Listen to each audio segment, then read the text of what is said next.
Vous écoutez le podcast de So Sweet Planet. Je suis Anne Greff et je vous propose des rencontres autour des thèmes des droits humains, de la culture et de l'environnement. Aujourd'hui, j'accueille sur So Sweet Planet Mika Gergescu pour parler de ce superbe livre, La fabrique de l'histoire de l'art, 200 revues de 1903 à 1969. C'est un magnifique panorama des revues artistiques et culturelles du XXe siècle, publié par les éditions textuelles avec le Centre Pompidou et sa bibliothèque Kandinsky. Bonjour Mika. Bonjour Anne, merci pour votre invitation. Je suis ravie de pouvoir parler de ce livre avec vous parce que quel travail! C'est énorme. Vous êtes docteur en histoire de l'art et responsable de l'accueil scientifique et de la programmation à la bibliothèque Kandinsky du Centre Pompidou. Ce très beau livre de 430 pages, comment pourriez-vous nous le présenter avant d'entrer plus en détail dans le sujet? Je pense que vous avez bien commencé quel travail. Et peut-être je rajouterai, c'est un travail d'abord, c'est un travail collectif ensuite, et c'est une collection. C'est un tout petit aperçu à travers ces 200 revues d'une collection très très conséquente qui est aujourd'hui conservée, hébergée par la bibliothèque Kandinsky, qui est, petite parenthèse, mais qui est importante, la bibliothèque du Musée national d'art moderne au Centre Pompidou. Donc c'est une collection patrimoniale que vous avez entre vos mains dans cet ouvrage édité avec la grande complicité des éditions textuelles. Là, on a 200 revues, hein, donc il y a des reproductions, des facsimilés. Quelquefois, c'est la couverture, quelquefois, on a droit à quelques pages. On aimerait toujours en voir plus, tellement c'est passionnant et intéressant visuellement et pour le fond, on va en parler. Mais en fait, j'ai vu que cette collection, il y a plus de 8000 revues. Ouais, je pense pas qu'on connaît le chiffre exact. C'est une sélection de 200 revues sur un ensemble qui aujourd'hui doit approcher plutôt les 9000 titres de revues, toutes disciplines culturelles, on va dire, de manière la plus englobante possible, qui sont aujourd'hui conservées à la bibliothèque Kandinsky, parmi d'autres collections documentaires, archivistiques, très importantes sur l'art moderne et contemporain du XXe siècle. Donc il y a cette spécificité du XXe siècle qui est aussi représentée dans cet ouvrage. Et l'idée est née quand et comment de réaliser ce livre, et ça vous a pris combien de temps? Parce qu'il y a évidemment les reproductions visuelles qui nous permettent de voir vraiment, mais il y a surtout, avec des petits textes, la remise dans un contexte à chaque fois. Tout à fait. Et c'est une idée sans doute qui était une idée latente de présenter cette collection de revues. Et c'est une idée qui s'enracine tout d'abord dans les expositions que le Musée national d'art moderne a consacrées au parcours des revues, au parcours revuistique. Et comme ces expositions de revues se sont accumulées ces dernières années, c'est sans doute un effet revue qui est très, très intéressant et qui a conduit de manière très, très généreuse Marianne Théry et les éditions textuelles de nous approcher justement pour présenter cette collection de revues. Et par ailleurs, j'évoquais tout à l'heure un travail collectif les collègues de la bibliothèque Kandinsky, ma collègue Laurence Gay-Parmentier, notre ancienne collègue Stéphanie Rivoire et Didier Schulman ont participé dès le début à ce concept de publication que nous avons accompagné aussi avec la complicité d'autres collègues par ailleurs qui sont spécialistes de certains terrains et de certaines disciplines d'ailleurs. Et peut-être on évoquera un peu plus tard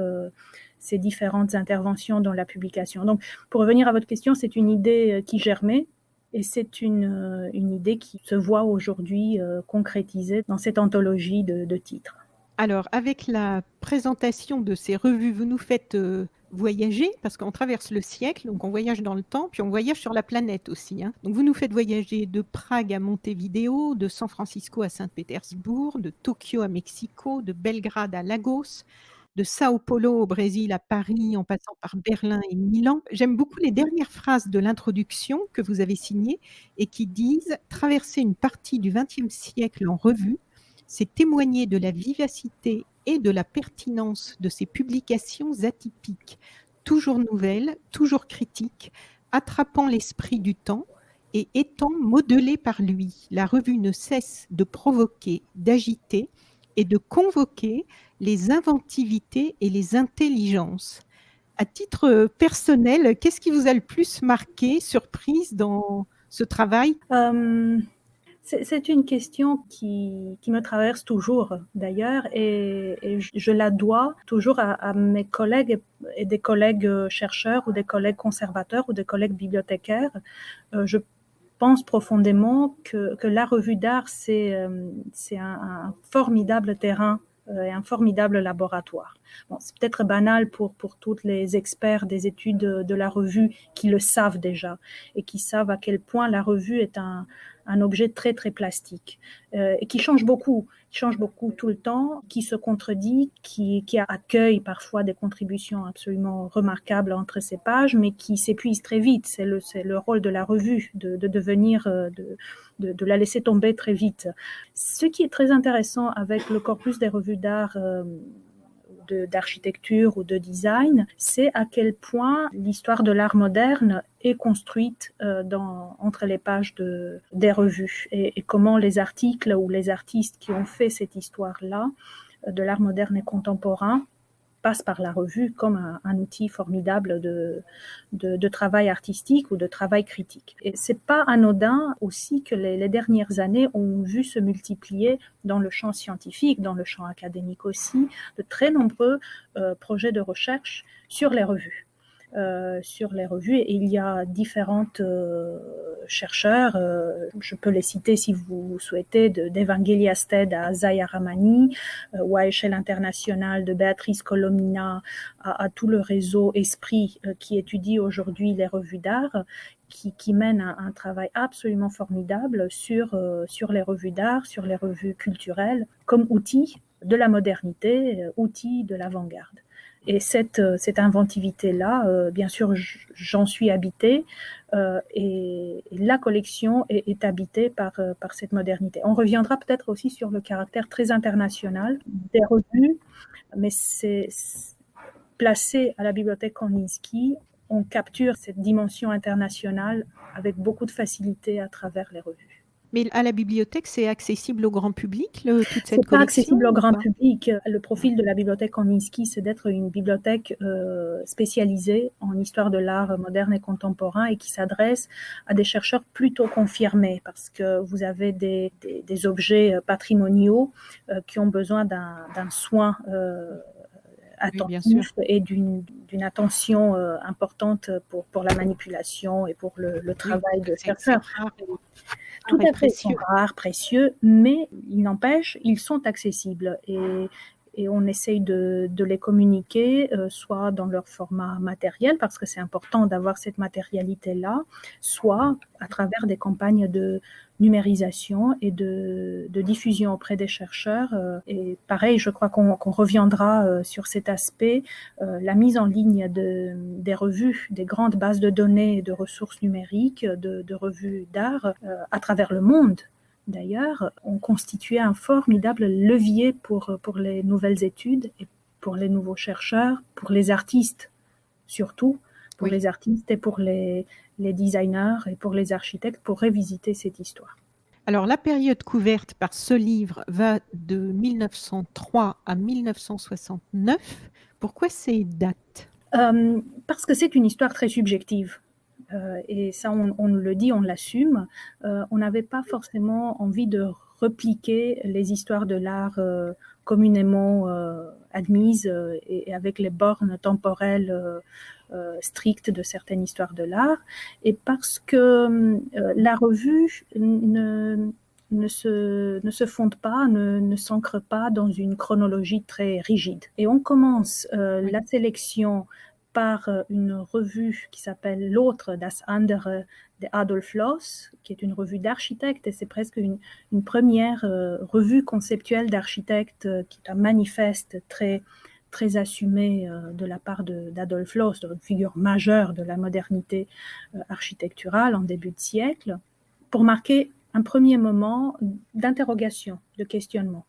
Et on clôt cette sélection sur une revue qui s'appelle Art and Language et qui est une revue conceptuelle, d'art conceptuel, et qui marque une autre rupture qui débouchera par la suite sur un genre spécifique de la revue d'artistes, sur de la revue d'art et sur des pratiques conceptuelles qui marquent une étape dans cette histoire revuistique.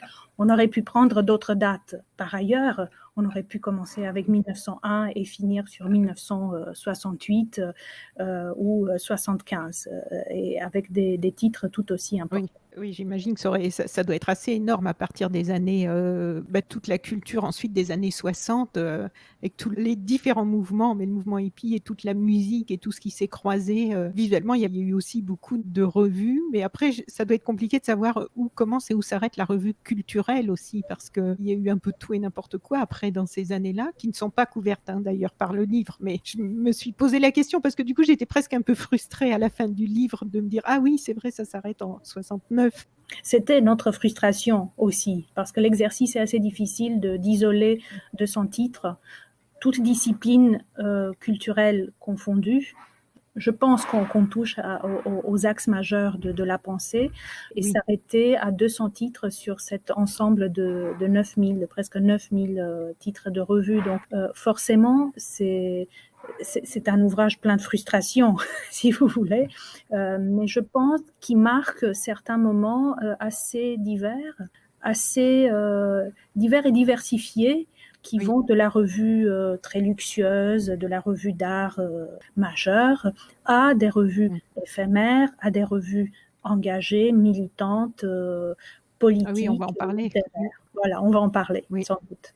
Alors donc cette collection de la bibliothèque Kandinsky du Musée national d'art moderne, Centre Pompidou à Paris, donc qui est composée par, vous nous avez rajusté donc, autour de 9000 titres. C'est l'un des fonds les plus riches du monde. Le choix, j'imagine, a été, difficile, hein, comme on le sent dans ce que vous venez de nous dire, et vous dites en introduction du livre que c'est un récit parallèle au récit de l'histoire de l'art, moderne et contemporain, et Camille Langlois écrit page 95, que les revues non seulement complètent l'histoire de l'art moderne telle qu'on la connaît aujourd'hui, mais permettent de la réécrire. Et je me suis demandé en lisant ça, est-ce que ce récit parallèle à l'histoire de l'art qui est complémentaire, comme vous le dites toutes les deux, est-ce que ce récit peut aussi parfois contredire le récit de l'histoire de l'art moderne et contemporain que l'on connaît? Je ne sais pas s'il le contredire, mais sans doute le nuancer. Le nuancer beaucoup. Oui.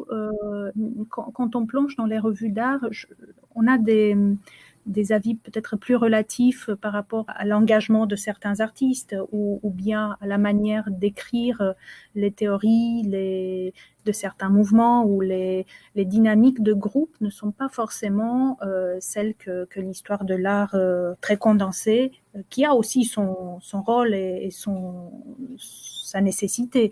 Mais cette histoire-là laisse de côté des rencontres, laisse de côté des mouvements, laisse de côté des contradictions, parfois même idéologiques, esthétiques, que la revue mesure de manière très intelligente. Et c'est sans doute entre les pages d'une même revue, on rencontre parfois des acteurs que l'histoire de l'art canonique a essayé d'isoler dans les champs des mouvements ou des groupes pour les stabiliser en quelque sorte.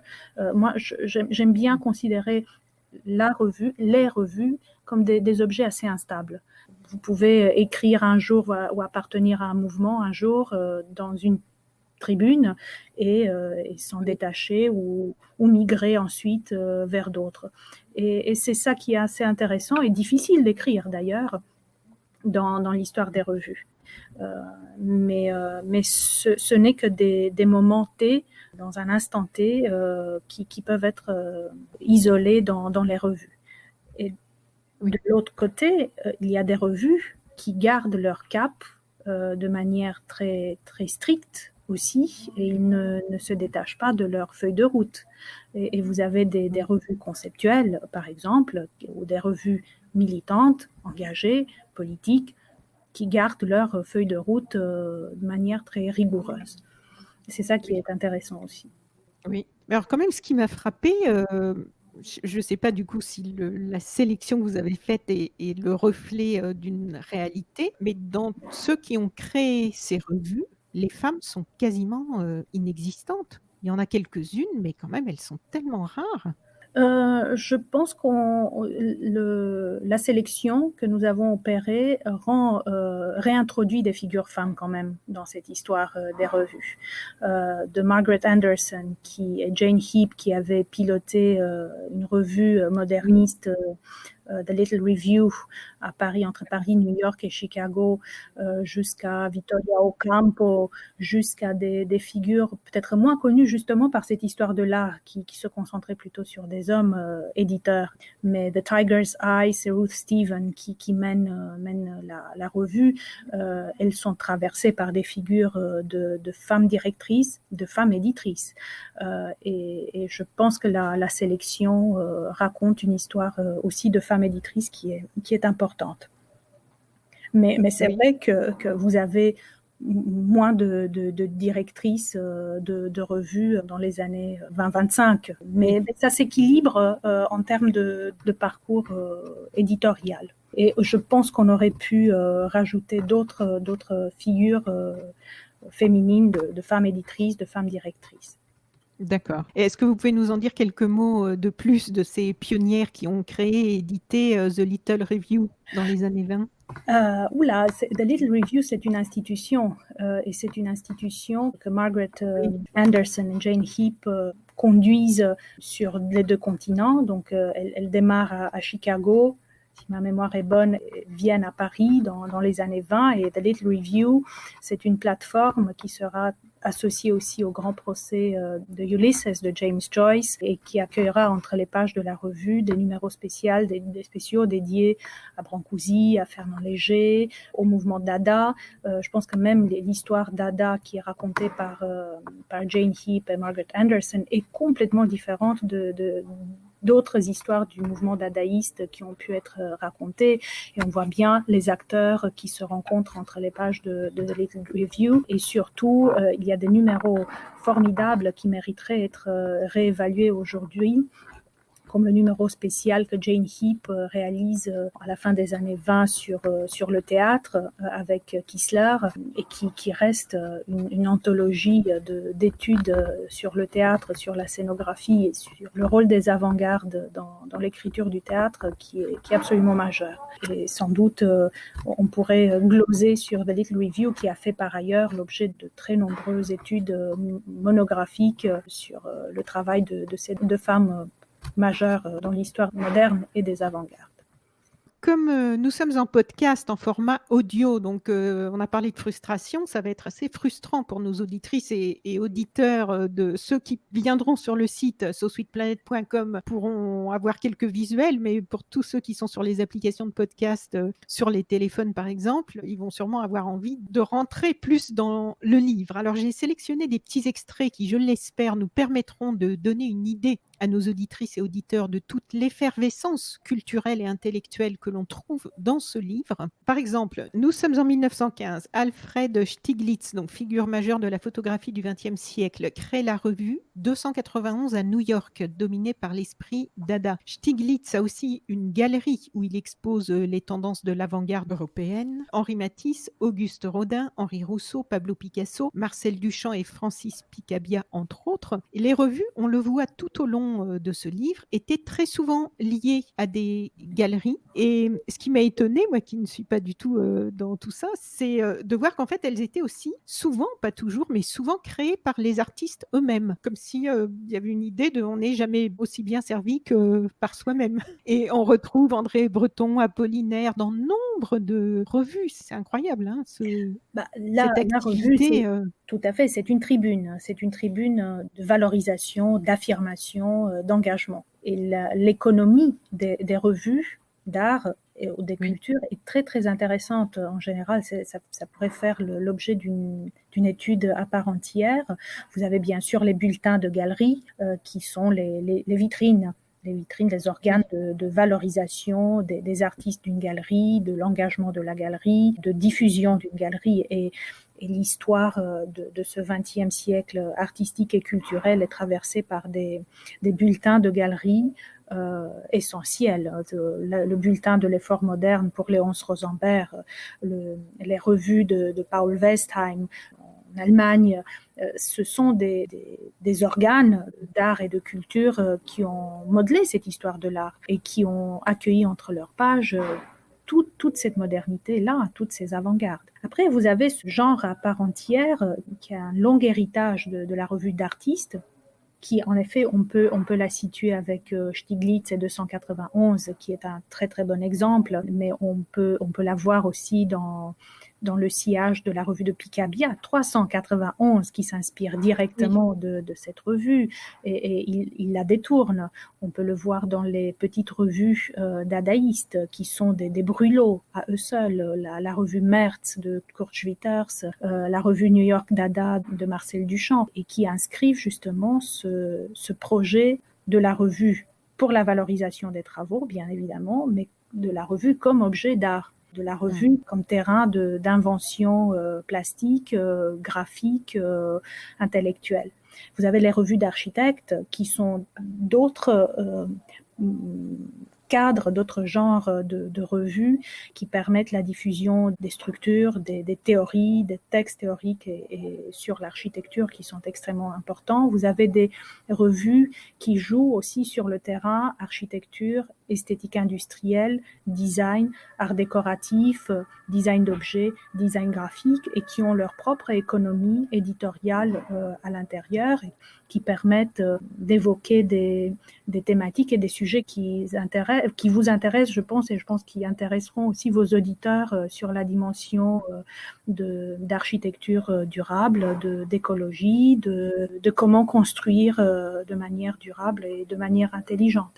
Et on a à travers cette anthologie plusieurs cas d'études, comme les revues brésiliennes, ou comme les revues latino-américaines en général, d'architecture et de design.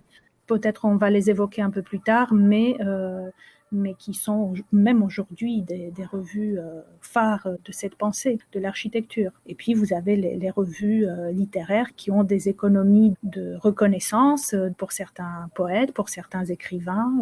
Vous avez des revues politiques qui ont leurs propres engagements, comme les revues au moment des grands mouvements tricontinentaux. Peut-être on va revenir là-dessus, et qui traversent vraiment le siècle.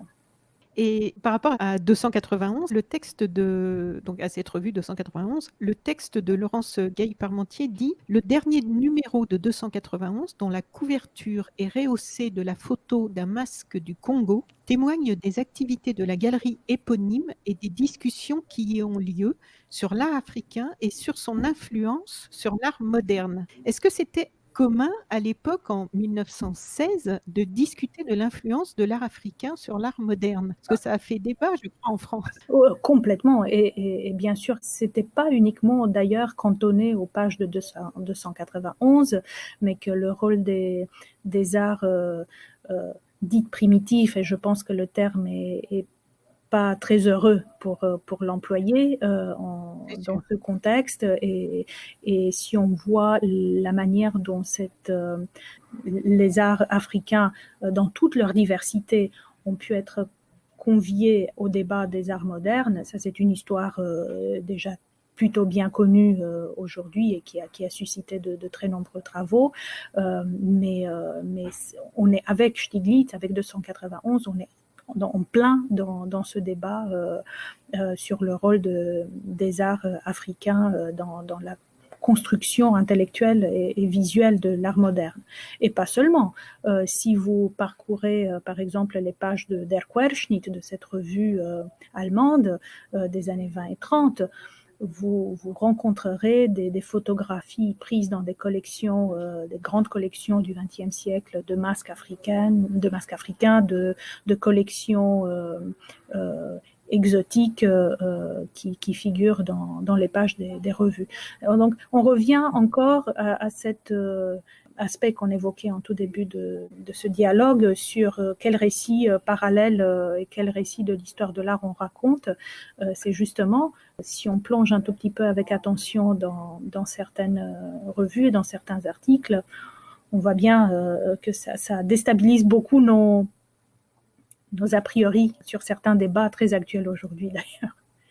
Oui, le mouvement Dada, a été, visiblement très généreux et créatif, hein, en publication de revues et certaines de leurs trouvailles ont influencé, dites-vous, l'histoire visuelle et graphique du XXe siècle, donc c'est quand même très important. Vous écrivez: «Hans Richter affirmait en 1924 que les revues de la modernité artistique seraient impensables sans l'expérience Dada. La création fut foisonnante et donna lieu à une extraordinaire créativité matérielle.» Et on voit là toutes les formes, hein, tracts, affiches, revues éphémères, papillons, dépliants, feuillets volants, almanachs, véritables laboratoires typographiques et véritables outils de promotion des activités du groupe élargi. Est-ce que l'on retrouve encore aujourd'hui trace de cette influence?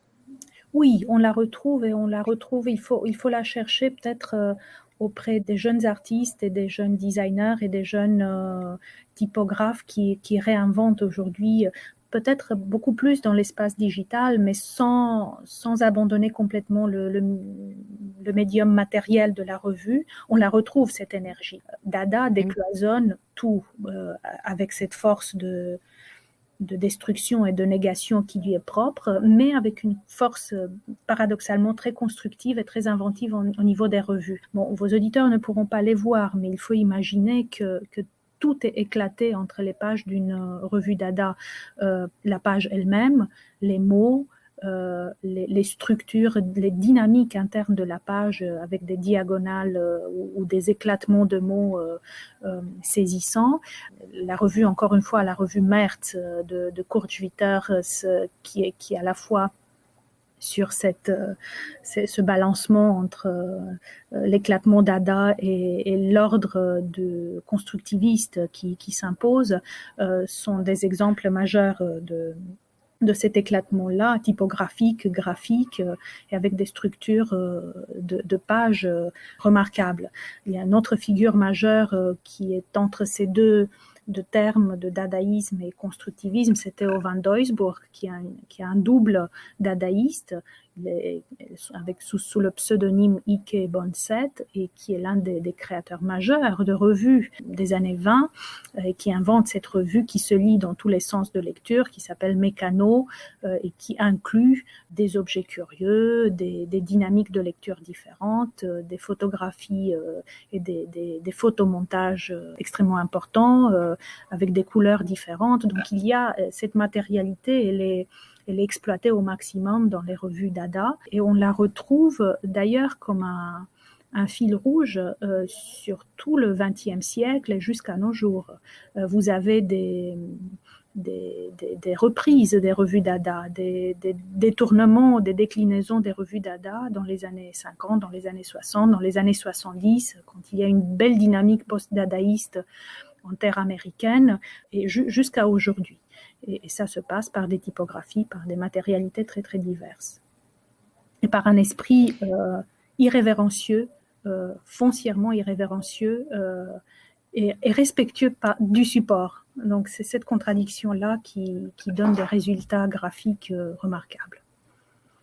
Alors on voit aussi à travers ces revues les influences d'autres cultures qui traversent les frontières. On peut trouver par exemple en 1918 à Amsterdam la revue Wendingen, Wendingen, ouais. sur laquelle le texte du livre précise, de facture singulière pour l'époque, avec un format carré de 33 sur 33 cm, imprimé sur papier de riz, exclusivement au recto des pages et relié par un ruban de raffia. La revue témoigne d'influences orientales et japonaises très prisées dans les années 1920. D'une présentation intérieure très étudiée, sa typographie lyrique et son apparence expressive en font un magazine d'une élégance et d'une beauté surprenante de modernité. Et on voit bien se tisser, vous l'avez bien dans votre sélection, on le voit au fil des revues, on voit se tisser un réseau d'artistes et d'intellectuels qui relie plusieurs points du globe, bien avant internet et les réseaux sociaux, avec des échanges, des influences, des collaborations. C'est assez fascinant parce que ça a l'air de créer vraiment une dynamique à l'époque, ces revues, une dynamique différente peut-être de celle créée par les œuvres elles-mêmes. Tout simplement parce que la revue circule plus vite qu'une œuvre. Elle se diffuse plus vite, bon, par les abonnements, par les souscriptions, mais elle se colporte plus vite.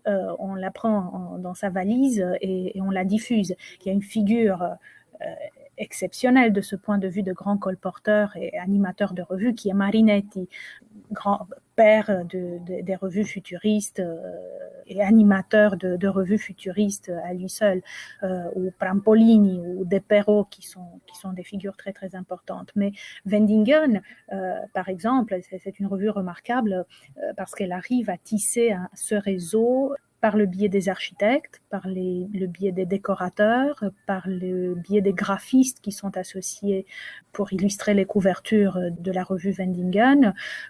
Bon, l'école des revues néerlandaises est une école majeure du XXe siècle et un laboratoire typographique qui se prolonge jusqu'à nos jours en termes d'innovation et d'inventivité. C'est clair que le territoire néerlandais en termes de création de revues est à l'avant-garde du support matériel et de la qualité des revues réalisées. Mais Vendingen, c'est une revue complexe, elle est magnifique visuellement, c'est une revue complexe qui fait figurer entre ses pages à la fois des grands architectes comme Mies van der Rohe, qui est le père de l'architecture moderniste, Frank Lloyd Wright, des grands affichistes des années 20 et 30 néerlandais, et un côté presque symboliste dans la décoration de certaines de ses couvertures. Donc c'est un objet très très atypique, Vendingen.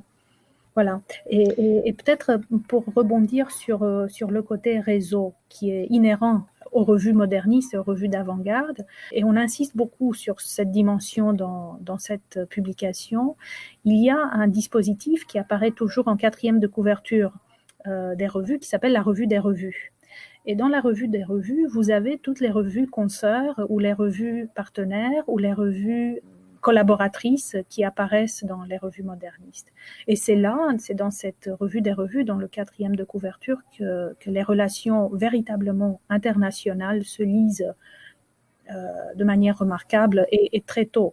Très tôt, dans les années 20, oui. Des revues hongroises communiquent avec des revues brésiliennes ou des revues argentines ou des revues italiennes à une échelle véritablement globale, qui passe par la revue. Oui.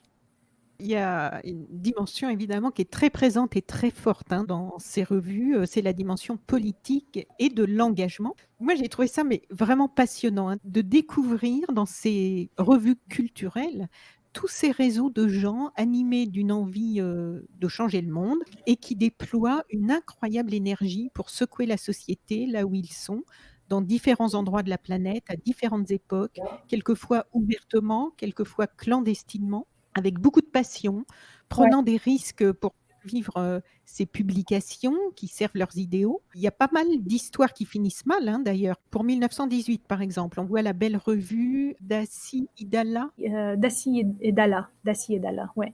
Avec une couverture de Johan Miró, une revue d'avant-garde qui disparaît en 1936, au début de la guerre civile espagnole, tout comme d'autres belles revues d'avant-garde auront des problèmes en Italie avec le régime fasciste, et que d'autres encore disparaîtront en Allemagne en 1936 sur ordre des nazis. Et en 1923, l'imprimeur de la revue The Next Call en Allemagne, qui avait installé une imprimerie clandestine pendant l'occupation nazie, a lui carrément été fusillé par la Gestapo à la fin de la guerre. On découvre aussi plus tard au Brésil, en 1955, la revue Modulo, créée par le célèbre architecte Oscar Niemeyer, donc il l'a créée pour être un magazine d'art, de culture et de lutte politique, mais avec l'arrivée au pouvoir de la dictature militaire en 1964, le texte précise que je cite: «Le siège du magazine est saccagé, sa publication interdite et Niemeyer contraint de s'exiler en France. Les revues culturelles ont une place particulière au XXe siècle dans ce qui a pu, sous-tendre les engagements et les mouvements de société». On n'apprend pas ça à l'école, en fait. On ne l'apprend pas à l'école, on ne l'apprend pas dans cette histoire de l'art canonique non plus. On pourrait évoquer d'autres titres qui sont présents dans cette anthologie, sur la revue A bis Z, qui est sur le groupe d'artistes progressistes en Allemagne, qui en 1933 s'arrête, et les œuvres sont confisquées par les nazis.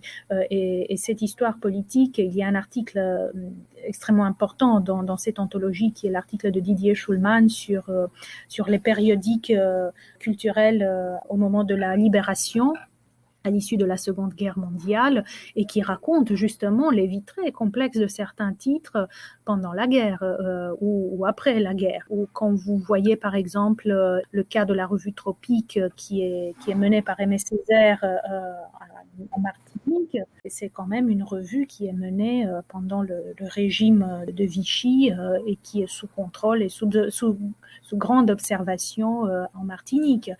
Ou bien vous avez des revues underground ou des revues qui ont une existence extrêmement précaire pendant la guerre, comme le groupe La Main à Plume, et les productions qui sont réalisées en clandestinité pendant la Seconde Guerre mondiale.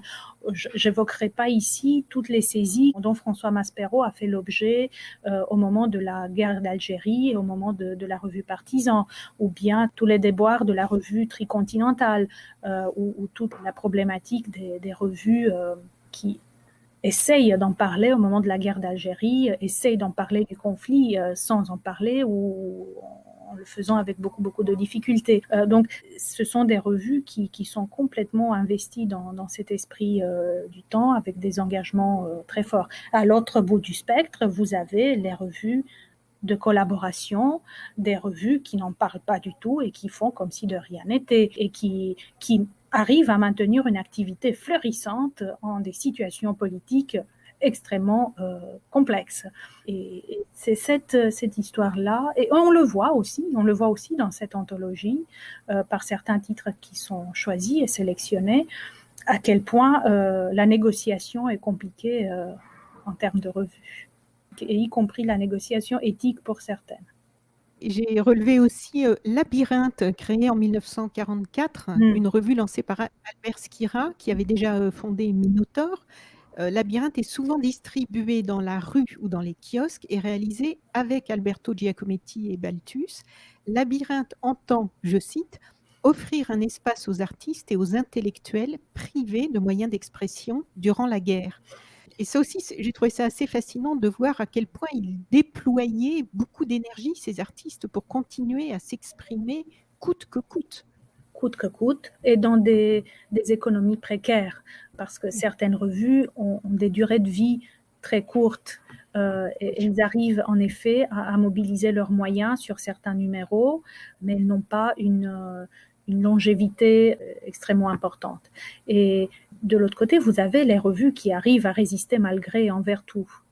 Et oui. Vous avez quelques titres qui sont évoqués dans cette sélection, comme la revue Domus, une revue qui est toujours active aujourd'hui, et c'est une revue majeure de l'architecture, et qui, rien qu'en traversant la revue Domus, vous avez une histoire du XXe siècle de l'architecture et du design d'objets, ou la revue, une autre revue très importante qui est Art in America, et pareil, c'est une revue d'une grande longévité qui aujourd'hui encore est en vie et en belle vie. Et vous avez ces continuités aussi de certaines revues qui ont réussi à, certaines avec quelques interruptions majeures, mais qui ont réussi à redémarrer.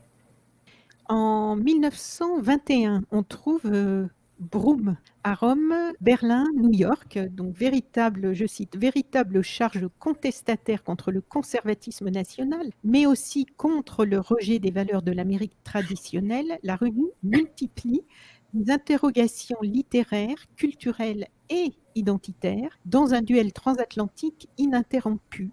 En fait, on voit tout au fil du livre que tout au long du XXe siècle, c'est un éternel recommencement, cette histoire de l'art et des revues et des mouvements qui y sont représentés. Il est toujours question dans chaque nouveau courant de faire émerger un monde nouveau, de bousculer ce qui est établi, de secouer, de transgresser, de dépasser, de marquer des ruptures avec ce qui a précédé. Et les revues témoignent de toutes ces agitations, des soubresauts, de la naissance de nouvelles idées qui ne touchent pas encore forcément grand monde au moment où les revues les enregistrent, mais on voit avec le recul de l'histoire qu'elles ont souvent fini quand même par influencer les sociétés. D'ailleurs, un mot revient souvent dans les textes de ce livre, c'est le mot préfigure.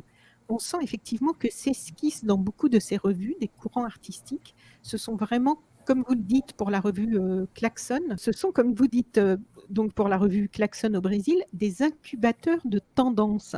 Ce mot incubateur, ça résonne bien, je trouve, avec tout ce qu'il y a dans ce livre. Ce mot incubateur s'applique en fait à beaucoup de ces revues.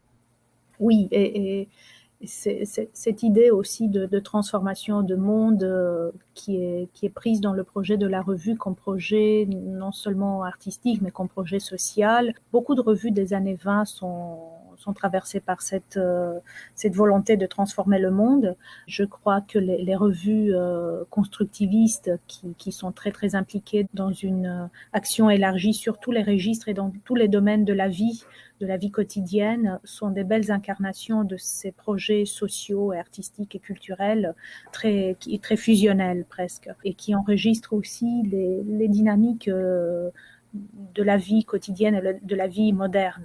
Les changements technologiques, les changements de comportement, les projets littéraires, tout ça c'est pris dans les revues, et sans doute d'autres projets politiques, on peut en retrouver aussi dans les années 50 et 60, et on en trouve peut-être moins aujourd'hui en termes d'ampleur de projets intellectuels et de projets culturels portés par les revues, mais sans doute ces moments sont peut-être des moments utopiques, parce qu'ils préfigurent des utopies pour certains cas, mais qui ont cette énergie utopique, peut-être, qui alimente encore aujourd'hui certains concepteurs de revues. Peut-être moins aujourd'hui. Mais vous l'avez sur différents registres, sur les revues constructivistes que j'évoquais tout à l'heure. Vous l'avez aussi sur une autre revue qui est remarquable, qui est la revue La Russie en construction, qui était un organe de propagande. C'est un autre outil de transformation du monde qui respecte la logique du réalisme soviétique et d'une société soviétique qui souhaite se communiquer à travers les revues. Il ne faut pas oublier que cette revue était diffusée dans 4 langues et à l'échelle planétaire. Donc, vous avez différents projets sociaux qui alimentent les projets de revue et qui sont des projets de transformation, en effet. Et dans cet esprit de préfigure, est-ce que vous pourriez nous dire quelques mots de Black Mountain Review ? Oui. Parce que là aussi, apparemment, il y a eu une concentration qui finalement après est ensuite apparue largement sur la scène internationale, mais on voit que ça préfigure aussi.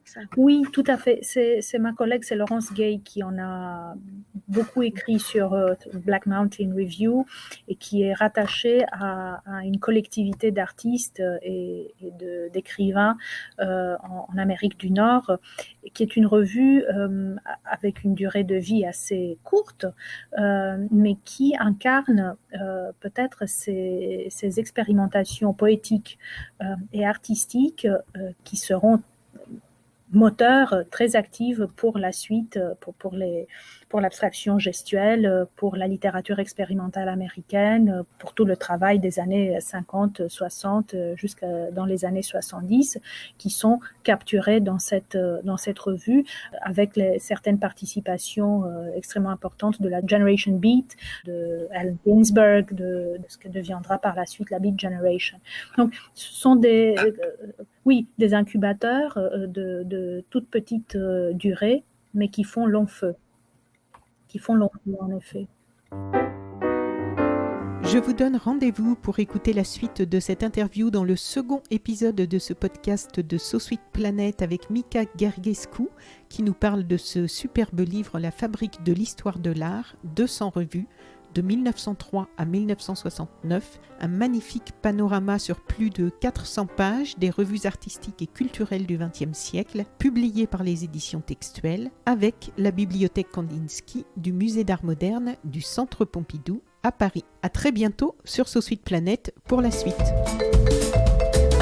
Chères auditrices, chers auditeurs, si vous avez apprécié ce podcast de SoSuite Planète, n'oubliez pas de lui mettre un avis favorable sur votre application de podcast, par exemple 5 étoiles sur Apple Podcast, et de rédiger un avis sympathique. Cela me fera plaisir. Pour plus d'informations sur les droits humains, l'environnement et la culture, vous pouvez suivre la page SoSuite Planète sur Facebook. Enfin, n'oubliez pas de vous abonner gratuitement, soit à la newsletter sur le site sosuiteplanète.com, soit au podcast sur votre application de podcast pour être informé des prochains podcasts de SoSuite Planète mis en ligne. À bientôt.